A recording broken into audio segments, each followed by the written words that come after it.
the scariest man on earth. He is the youngest ever world heavyweight champion. He is a jaw-dropping, body-dropping, soul-capturing, and crazy ear-biting boxer. They call him Iron Mike.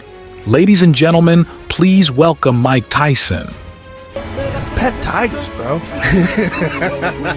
Mike Tyson became one of the most fearsome people in boxing, but his story to the top will shock you. Bite the subscribe button and like the video, and let us know who you want to see next in Who Is. Michael Gerard Tyson was born on June 30th, 1966, in Fort Greene, Brooklyn, New York City, which was one of the roughest neighborhoods in New York at the time. That neighborhood wasn't one a child should be born or raised, but these were the circumstances of Mike's birth, and things got worse. Mike's father left, and his mother, who has been described as a promiscuous woman, was in no shape or form to take care of Mike and his siblings after Mike's father left. Due to this, Mike's mother had to move the family to Brownsville, an even rougher neighborhood. This was bad news for young Mike, who was a chubby kid with glasses and a speech impediment medically known as a lisp. Mike and his family were in trouble. They didn't have money, food, and a father figure. There was no dominating force to act as a disciplinary figure for Mike and his siblings. There wasn't also a protective figure around Mike, and this exposed the relatively peaceful Mike to trouble. And soon enough, trouble came knocking. When he was 12, a street bully who ended the life of one of Mike's pigeon challenged him to a fight. Mike didn't back down. This was his first fight, and he beat the bully, who was twice his age and weight. Then things all changed. Mike realized that he had huge power in his fists. So, young Mike began rolling with gangs, coming home with clothes that were not his, and fighting constantly. It was a sad turnaround for Mike, who had had no run-ins with the law till he was 12, now getting arrested 38 times before was 14. To make matters even more sad, the once peaceful Mike eventually landed him in juvie. The future looked gloomy for a 13-year-old Mike in juvie. However, juvie changed Mike's life, and it's not in the way that you think. It was in juvie that Bobby Stewart, who was at the time a juvenile detention center counselor and former boxer, discovered Mike's boxing ability. Bobby then took Mike under his wings, but not without leaving an impact on Mike. No, it wasn't that kind of impact. It was a boxing blow to Mike's kidney. I never felt a feeling. I just felt like I died. And I jumped back up to show I was tough. But I couldn't feel anything. It's my whole blood circuit. Everything stopped. I said, "What?" I couldn't talk. I couldn't breathe. I don't know what the hell happened. I said, "Can you teach me some more of that, sir?" And then he started teaching me how to box. You got it? Yeah, I got it. I got it. Ah. Look at it. Hey, guys. Said Mike Tyson as he described the punch and how he made the decision to take up boxing. He was a great American success story, a street kid who fought his way out of poverty to astounding fame and fortune. An ominous sense of dread. Fear was a lot of Tyson's weaponry. The fighters came in almost frozen. As soon as Mike stepped out of juvie, Bobby Stewart introduced him to boxing manager and trainer Cus D'Amato in an attempt to keep Mike alive and out of prison. When you hear the phrase peekaboo, you are probably taken back to the game you played as a child. To Mike, the phrase represented his fighting style, taught to him by Cus D'Amato, who soon became the most important man in Mike's life. Back in the early 80s, Tyson was a real champ in the making. He snagged gold medals at the Junior Olympic Games in '81 and '82, even stopping Kelton Brown's corner from throwing in the towel too early in '82. Then, in '84, he clinched another gold at the Nation Golden Gloves, showing Jonathan Little's who's boss. But it wasn't all sunshine and rainbows. Tyson faced off against Henry Tillman twice as an amateur and lost both times. Talk about tough luck. Tillman went on to snag gold at the '84 Olympics, rubbing salt to Mike's wound.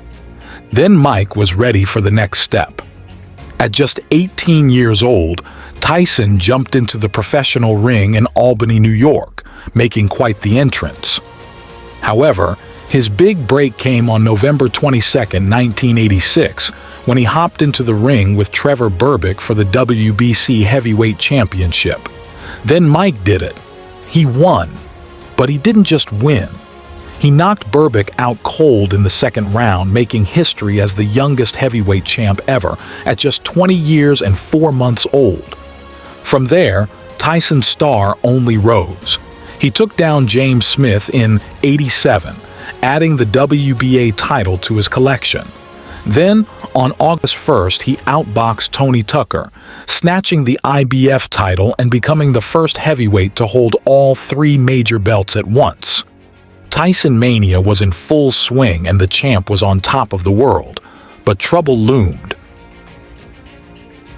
Mike Tyson was unstoppable. He had won all his fights flawlessly, which fueled his ego and made him seem invincible until the day he faced off with Buster Douglas in 1990. By now, Mike was on a rough patch and his personal life was all over the place. During his match against Buster Douglas on February 11th, everyone thought Tyson had it in the bag, but Douglas had a secret weapon, his lightning-fast jab, which had a whopping 12-inch reach advantage over Tyson's. Tyson did manage to land an uppercut in the 8th round, sending Douglas to the mat. But Douglas bounced back and gave Tyson a serious beating in the next couple of rounds. 35 seconds into the 10th round, Douglas landed a killer uppercut followed by a flurry of hooks that sent Tyson crashing to the canvas for the first time ever. The undefeated Tyson, the baddest man on the planet, had been defeated in boxing. Unfortunately for Mike, this was just the beginning of his defeats and they didn't stop in the ring. A year after his defeat in the ring, Mike Tyson took a KO punch to his career when on July 1991, he was arrested for the rape of 18-year-old Desiree Washington in an Indianapolis hotel room. Tyson's chauffeur gave an account of the shock on Miss Desiree's face after the encounter. Further testimony from the emergency room physician who, after 24 HRS of the rape incident, examined Miss Desiree and confirmed that her physical condition was consistent with that of a rape victim. This was the nail in the coffin used to sentence Mike to 6 years in prison, along with 4 years of probation on March 26, 1992. There's a lot of things I could have gone to jail for, that I deserve to go to jail for, Mike said. But this wasn't one of them. I didn't do it, and I will never admit doing it. Mike was paroled from prison on good behavior and wasted no time getting back into the ring. Beating fighters like Peter McNeely and Buster Mathis, Junior Mike Tyson regained the WBC title belt by knocking out Frank Bruno in the 3rd round. The comeback of Iron Mike Tyson had begun, and it looks like he would be once again unstoppable, or so it seemed. Then Mike faced Evander Holyfield on November 9, 1996, and the events of that match shocked everyone. Holyfield, who was seen as the underdog, defeated Tyson by a TKO. Tyson's team rejected the results. They claimed Holyfield used headbutts throughout the fight. However, the referee deemed the headbutts as unintentional. This became a great controversy, but it was good for the media hype as it became a major talking point leading up to the rematch. Tyson was furious, and if people thought the first match against Holyfield was controversial because of the headbutts, the second one made the first fight look like a playground scruff. He and Holyfield fought again on June 28, 1997, and that fight is arguably the most controversial bout in boxing history. In a crazy turn of events, the fight came to a halt at the end of the 3rd round with Tyson getting disqualified for biting Holyfield twice. The first bite caused a temporary pause in the match, with referee Mills Lane taking away 2 points from Tyson. However, things took a bizarre twist when Tyson bit Holyfield again after the match resumed, leading to his disqualification. Holyfield emerged as the winner in the middle of the chaos. On June 11, 2005, after losing 3 of 4 fights, Tyson said he would be quitting boxing because he had lost his passion for the sport. Mike Tyson's fame meant that even after retirement, he would be the subject of many popular media, including movies, television, books, and music. He has also appeared in multiple video games. Along the line, Tyson became involved in professional wrestling. He also appeared in film and television shows, with The Hangover being one of the most memorable.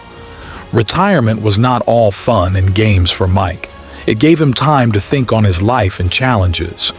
He admits to his drug use, stating that the struggles of his early life scared him and made him flawed, and he would forever keep working to become a better person.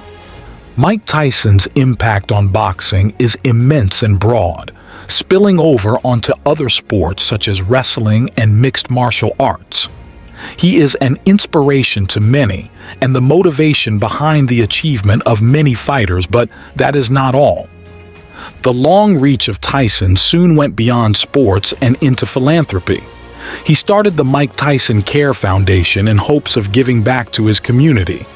The mission of the foundation is to give people living in lower-income communities a fighting chance at a better way of life. Mike Tyson's life was relatively peaceful till he was 12 years old, and from there, his trouble started.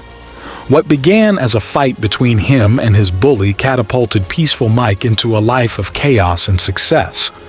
Between the ages of 12 and 57, he lost his mother, sister, was imprisoned, fought drug addiction, and even lost his 4-year-old daughter. Mike is still here, boxing. Will you be like Mike? Will you be tough, or will you give up? Thank you for watching our video. Kindly subscribe to our channel for more videos like this.